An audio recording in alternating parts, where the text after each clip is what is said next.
That man named Andre, he's thinking about a woman. That woman, by Yan's expression changed drastically like never before. That woman, there's a face that looks exactly like mine.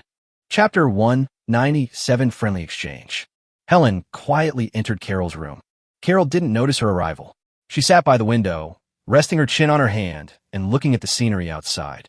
Most of her long, smooth, shiny brown hair was loose, with only a few strands braided into delicate little braids that swayed gently in the breeze. Her skin was as white as cream, almost translucent in the sunlight, and her bright profile made Helen's heart race. Her body curves are also slender and attractive. Although she looks youthful and energetic, she already has a hint of the charm unique to young women. Helen couldn't help but sigh inwardly that her good boyfriend had really struck gold. Such a beauty would be rare anywhere. No wonder he couldn't resist taking her by force back then. She wouldn't be able to resist either. "Miss Carol," Helen said. Carol was startled and stared at him with wide eyes. "How did you get in?" "I remember locking the door." "You must be mistaken. The door is clearly open." Helen walked over with a smile. Carol didn't have time to care whether the door was open or closed. Seeing Helen getting closer, she quickly bit her lip and lowered her head. She wasn't ready to confront Helen, Perseus's official girlfriend, head-on, especially since the girl was so beautiful. She seemed like a being who shouldn't exist in this world. She found it strange that she could only notice the girl's cuteness at other times, but not realize that the girl's beauty was in no way inferior to that of Miss Ivisa. Those beautiful purple eyes, if stared at for too long, would seem to turn black, as if even one's soul would be sucked in, making her dare not look directly at them. Helen walked over and gently took her hand, forcing Carol to look up. "Would you mind talking to me?" Helen smiled. "We might be living together for a long time to come, so if we don't get along well, things will be tough in the future." Carol understood what she meant. Her face flushed with embarrassment, but she felt uneasy. "I'm sorry," Carol said softly. "Why should I say sorry?" Helen tilted her head, looking puzzled. "Because of Perseus and me." Carol's blush deepened, and her throat was so dry that she could barely speak. "Ah, I know. You've already done everything," Helen said, glancing at him. "Maybe the seed has been planted, and it's about to blossom and bear fruit." Carol realized that the other person was looking at her lower abdomen, and quickly covered it with her hand. "Really?" she asked, both expectant and ashamed. "How could I possibly know?" Helen smiled sweetly. "But it's all right. What's meant to be will be. If you don't have it now, just keep trying." Carol nodded shyly. She had indeed made up her mind long ago and longed to have a few children with the guy she both loved and hated. One or two are far from enough. However, she knew very well that in order to do this, she had to build a good relationship with this girl. She knew she couldn't compete with the other, and if their relationship soured, Perseus would have to choose between them, and she would definitely not be the one chosen. The gap was simply too large. No matter what they compared, she lost miserably. Carol is very open-minded about this. All she wanted was to live a good life with Perseus, just like they do now. There was no need for her to be number one in his heart. Her greatest wish was simply to have a place for her by his side. "Come here." Helen held Carol's hand, and the two sat on the bed like sisters. Carol's restraint and nervousness were quickly melted away by Helen's sweet smile. She suddenly felt that she had no need to hold back in front of such a beautiful girl. Because she will definitely be accepted and treated kindly. Because this girl is so kind-hearted and so sincere and friendly. "I'm younger than you, so I'll call you Sister Carol from now on," Helen said with a smile. "You can also just call me by my name, Helen." Carol was flattered and overwhelmed. This is not possible. Yours Majesty the Duke." Her noble status almost suffocated her. Despite her petite figure, she seemed as towering as a mountain she couldn't reach, no matter how hard she looked. "So what if she's a duke? She still ended up as that guy's woman." Helen shook her head. "Just like you." Carol smiled sheepishly. "From now on, we're all family. Why should we care about hierarchy and social status among family members? If that's what you think, then I'm going to be unhappy." Helen's face darkened as she spoke, making Carol tremble with fear, but she was actually very happy inside. The Duke was willing to lower himself to be her equal, so what complaints could she possibly have? "You're such a wonderful girl," Carol exclaimed sincerely. "How on earth did that guy manage to win you over?" "It's because his methods are too clever. I don't know what happened.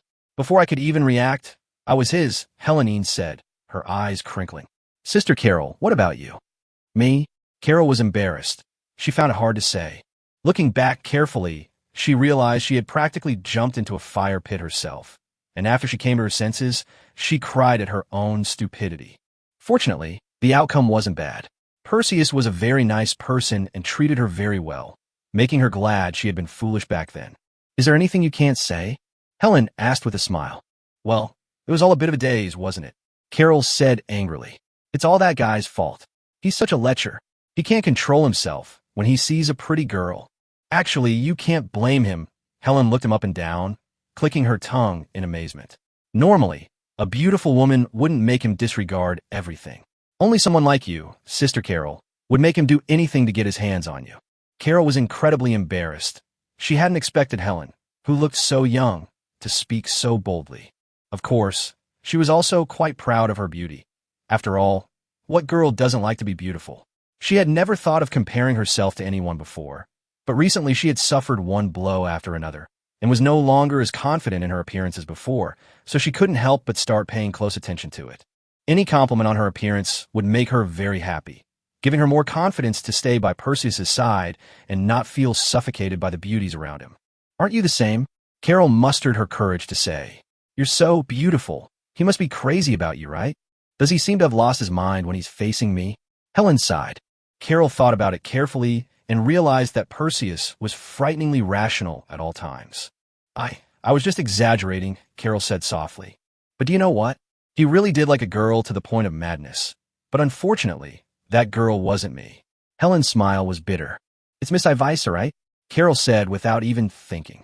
Of course, who else could it be but her? This goes without saying. Carol thought. She had long noticed Perseus's almost unconditional favoritism towards Ivisa, but she couldn't feel the slightest bit of jealousy because she herself approved of this favoritism. This is perfectly natural. Because that girl is Ivisa, she rightfully deserves all the favors, whether reasonable or unreasonable. I think we should take it easy, Carol said cautiously. He doesn't like me the way he likes Miss Ivisa, but he likes me a lot, and he's very good to me. Although I sometimes feel unbalanced, I can always get over it quickly. Do you think I'm being unreasonable? Helen asked. You seem to be holding a grudge, don't you? Carol whispered. I can tell. You're mistaken, Helen said with certainty. Carol nodded without refuting. She dare not. Do you know how many sisters we have in total? Helen asked again. You mean Miss Ivisa, Winnie? Carol actually started counting. Winnie. Helen shook her head. She's not quite there yet. But they clearly already. Carol hesitated, unable to finish her sentence. She heard it with her own ears. It was that horrific sound. No one says that a certain type of relationship will necessarily be that type of relationship, right? Carol understood, but it was difficult for her to comprehend given her limited understanding.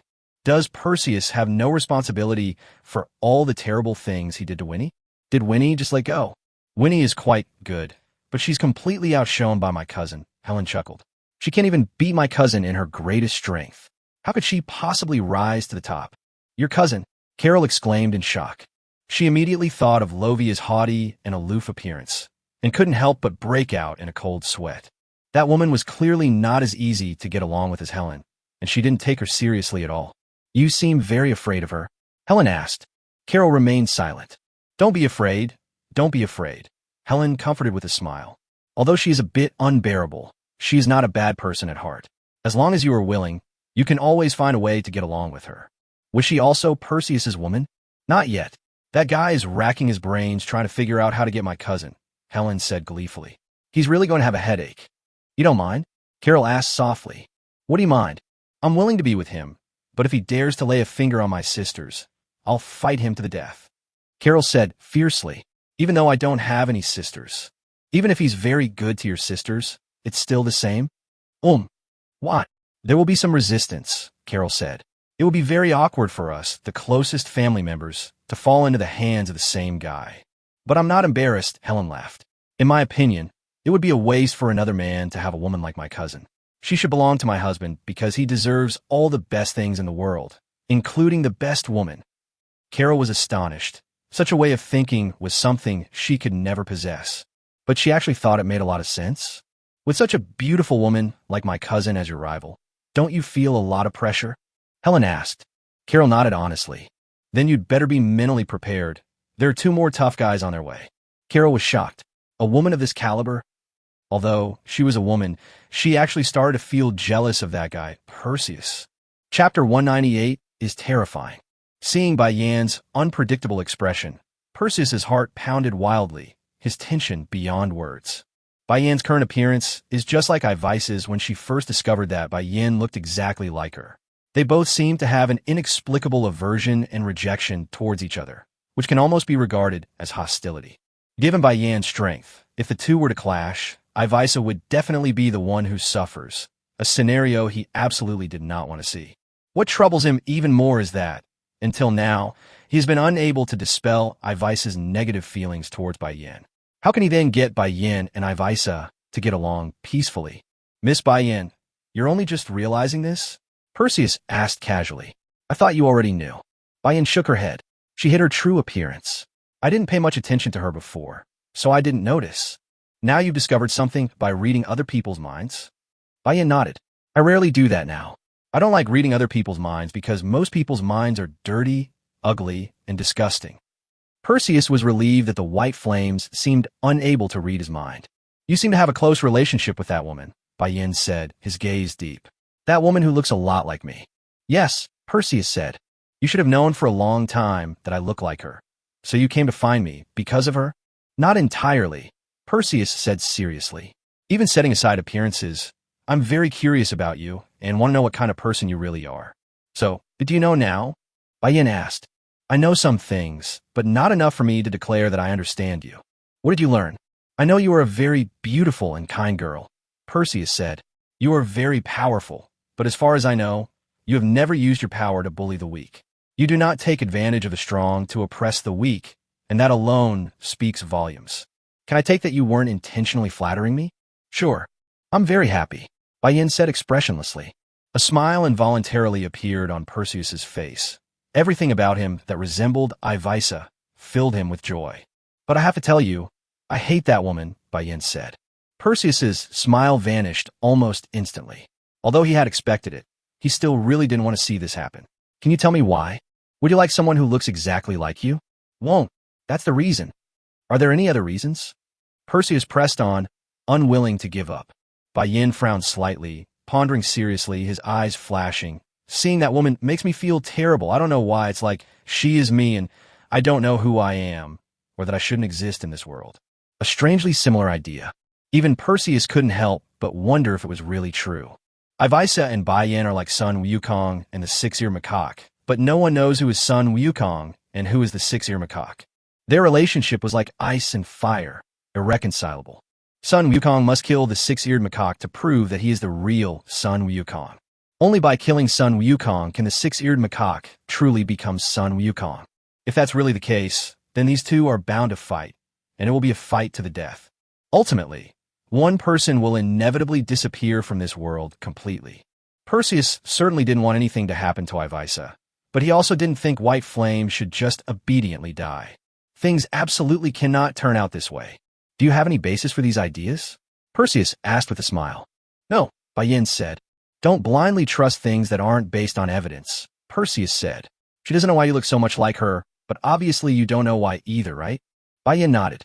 In my opinion, there must be some major hidden story behind this, but none of us know what it is right now, so you should not blindly follow your instincts and reject each other, Perseus said. You should try to get to know each other, understand each other, and eventually accept each other and strive to get along peacefully. Is this what you wanted? Bai Yan asked. Of course, because I don't want to see anything happen to either of you, Perseus said. I can try. Bai Yan hesitated for a moment, but I'm not sure what she's thinking. She doesn't want to be your enemy either, Perseus said with certainty. I know you don't either. I don't want to be enemies with anyone, Bai Yan said. I've always believed that people should live in peace and not disturb each other, but I will never be lenient with those who try to disrupt this order. Her deeds are known to everyone in Eagle Peak City, young and old. If it weren't for those bloody cases constantly reminding everyone, she wouldn't be able to enjoy such a peaceful life.